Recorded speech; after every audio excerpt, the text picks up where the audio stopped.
এখানে কি করছেন? লোকজন যদি আমাদের এখানে দেখে তাহলে কি ভাববে, খেয়াল আছে? আপনার শুভর বাসার ঠিকানা জানা আছে? এই ক্যাডারে, আপনারা কারা? এত রাতে বেল বাজাইতেছে, দিলেন তো বাসাটা ঢুঙ্গা ভাঙ্গাইয়া। আপনাকে আমি বারবার জিজ্ঞেস করলাম যে শুভর বাসার ঠিকানা জানেন কিনা। আচ্ছা আপু, এই বাসায় শুভ থাকে না? শুভর বাসায় তো শুভই থাকবো, আব্দুল কুদ্দুস তো আর থাকবো না। এত রাত আপনার এখানে কি চান হেডা কর। আপনি শুভর কি হন? দেইহা বুঝেন না আমি শুভর কি হই? বউ হই বউ। এই মেয়ের মাথা ঠিক আছে? কি বলতেছিস এইসব? পেটের ব্যথার কারণে কালকে ঢাকায় এসে চিকিৎসা করানোর লেগা। পেট তো না হয় ব্যথা বুঝলাম, মাথা ঠিক থাকবো না কেন? মাথা আমার ঠিক আছে, তুই কার আমার তুই তাঙ্গারি করতেছস? শুভকে ডাক, ওই হারামজাদা কই? কি আশ্চর্য, এত রাতে তুমি এখানে? এই মহিলাকে এত রাতে এই মহিলা তোর বাসায় কি করে? ও বলতেছে ও তোর বউ, ওকে আসলে তোর বউ? তুমি একটু শান্ত হও, আমরা বসে কথা বলি। আমি তোমাকে সব বুঝাই বলতেছি। এই কি বুঝাবি? যা বুঝানোর এইখানেই বুঝা। এই বেডি কাটা পিড়িতা ছিল লগে, এর লেগে তুই আমার ঢকাই আনতে চাস নাই না? কয় মাতারি কাটা বল বল, আমি কে?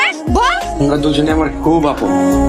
2 বছর ধরে একটা ছেলের সাথে প্রেম করলেন, কিন্তু আপনি জানলেনই না যে সে বিবাহিত। আপনি চুপ করবেন প্লিজ? আমার ভিতরে যে কি চলছে কেউ জানে না। আপনি অনেক, তাই না? টিনা কোথায়? ওর সাথে আমার কথা আছে। আর এই ব্যাগে কি? টিনা আপা গেছে সুইজারল্যান্ড। উনি যাওয়ার আগে আমারে বলছে আপনি তাকে যা যা গিফট করছেন সবকিছু যেন আপনাকে ফেরত দেয়। ওইখান থেকে ট্রানজিটে কিছু সময়ের জন্য ঢাকা আসবেন, তারপরে আল্লাহ চাহিতে উড়ালতে একবার আমেরিকা চলে যাবেন। কি বলছেন আপনি এসব? সুইজারল্যান্ড কেন গেছে বা আমেরিকা বা কেন যাবে? ম্যাডাম, আপনি ওনার একটু ধরেন তো, একটা শক্ত কথা বলবো তো উনি কইরা যেতে পারেন। আপনি না বেশি কথা বলেন, কি হয়েছে সরাসরি বলুন। টিনা আপার বৈবাহ হয়েছে 3-4 দিন আগে। তারই নিজ গ্রামের একজন ধনী ছেলের সাথে। টিনা আপাকে দেখার সাথে সাথে সে পছন্দ করে ফেলছে। এরপরে হানিমুনের জন্য আজ সুইজারল্যান্ড চলে গেছে। এই যে ভাই, এত ছটফট না করে এই যে জিনিসটা বুঝা নেন না। আমি কি এই জিনিস নিয়ে অনেকক্ষণ দাঁড়ায় থাকবো নাকি? এই জিনিস আপনি আপনার কাছেই রাখেন। অন্যের জিনিসের প্রতি আমার কোনো লোভ নাই। আপনার জিনিস আপনি নিজে রাখবেন নাকি টাট্টিখানায় ফেলাবেন সেটা আপনার একান্ত ব্যাপার। নেন, সব জিনিস হিসাব করে বুঝা নেন, পরে কোয়েন না আমি চুরি করছি। আমার কিন্তু কোনো চুরি স্বভাব নাই।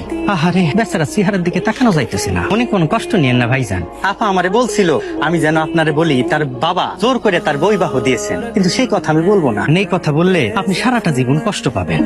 একজন পুরুষ হয়ে আমি আরেকজন পুরুষের দুঃখ দেখতে পারবো না। কি বলতে চান সরাসরি বলেন। বুঝবেন না বোকা মানুষ। এই যে ধরেন, আপনি ব্যবহার করতেছেন আইফোন 15, যখন আইফোন 16 মার্কেটে আসবে তখন কি আপনি আইফোন 15 ব্যবহার করবেন? করবেন না। এটাই হইতেছে জগতের নিয়ম। তখন আমি হাসছিলাম দেখে এখন আপনি প্রতিশোধ নিচ্ছেন? আরে না, দুজনে ভাগ্য মিলাচ্ছি। দেখেন সবকিছু কেমন এক। আমার বাবার মাথায় সমস্যা, আপনার মাও সেম। এরা দুজন নাকি আবার দুজনে খুব ভালো বন্ধু। আবার আমরা দুইজনেই প্রতারণার শিকার, একসাথে এক রাতে। এগুলো কিন্তু শুধু সিনেমাতেই হয়। তবে একটা জিনিস ভেবে খুব অবাক লাগছে, এই দেখেন এত বড় একটা ঘটনা ঘটলো আমাদের সাথে। না আমাদের জায়গায় অন্য কেউ হলে তো ভেঙে পড়তো, কিন্তু আমরা কিন্তু একদম ঠিকঠাক আছি। আমার না নিজেকে অনেক স্বাধীন মনে হচ্ছে। মনে হচ্ছে এতদিন একটা প্রতারণার জালে